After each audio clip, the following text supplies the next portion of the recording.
Well, comedian Louis C.K. raised some eyebrows on Joe Rogan's podcast when he hammered Americans for prioritizing the country's safety over the security of others.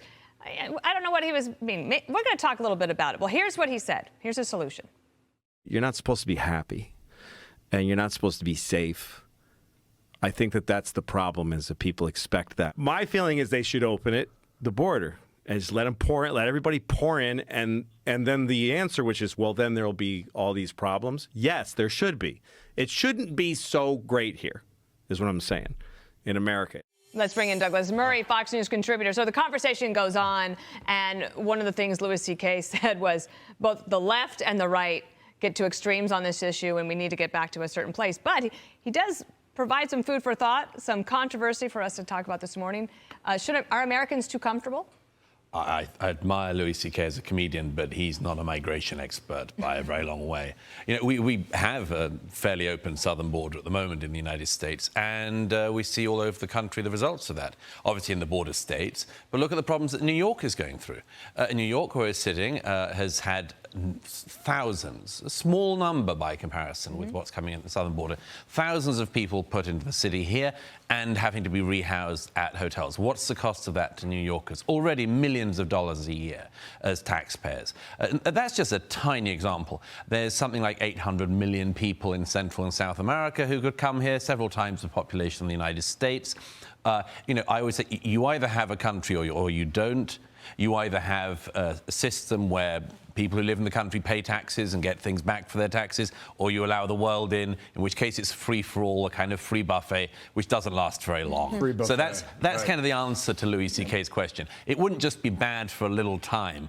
It would be bad very fast and then over. So, as I say, he's a very funny guy, but not a thinker. Maybe that's a shot of comedy right there, right? Open borders folks thinks that, you know, there should be equity for all people. They should be able to go from third world to first world without complication. Got another topic for you, okay? I don't know if you saw this in the New Yorker. A gentleman by the name of Idris Kowloon is writing about men in the world, not just America. Says, what's the matter with men? They're floundering at school and in the workplace. Some conservatives blame a crisis of masculinity, but the problems and their solutions are far more complex. It goes on from there. He tweeted that he saw a book by Richard Reeves a couple years ago. And you said you saw this book and read it yourself. What's this all about? It came out last year. Well, even the left is starting to concede there's a problem with young men in particular. Their way of doing it is to say, you know, it's more complex than these right-wingers are saying. It is quite complex, and it's also quite straightforward. Young men, particularly in America, have been for a generation now deeply demoralized. They've been dropping out of school at historic rates, dropping out of university at historic rates, applying for university and college at lower rates than ever before.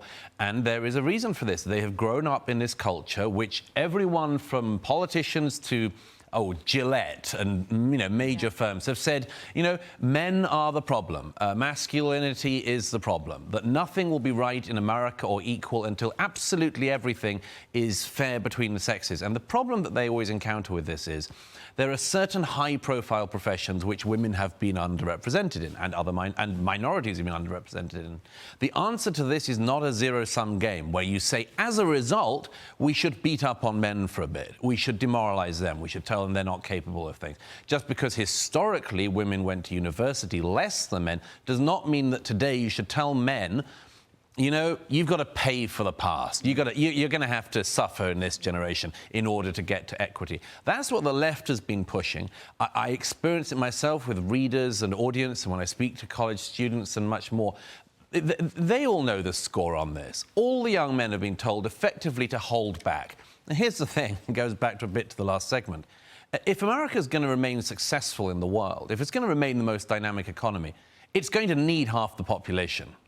Absolutely. It's going to need them. It's going to need the female half of the population. It's going to need the male half of the population too. So the consequences long-term of telling the male half of the population, hold back, don't be ambitious, don't be thrusting, this is all toxic, nasty stuff. And that you're the problem. You're the problem. No, we will as a country experience the problem and the consequences of that long-term for a long time to come. So I'm glad that the New Yorker and other media like that are picking up on the fact that there's a point here. There's more than a point here. There's a huge national problem. Well, thanks for coming on today and making some good points for us. Great pleasure. Thank you, Have a good weekend. You bet. I'm Steve Ducey. I'm Brian Kilmeade. And I'm Ainsley Earhart. And click here to subscribe to the Fox News YouTube page to catch our hottest interviews and most compelling analysis.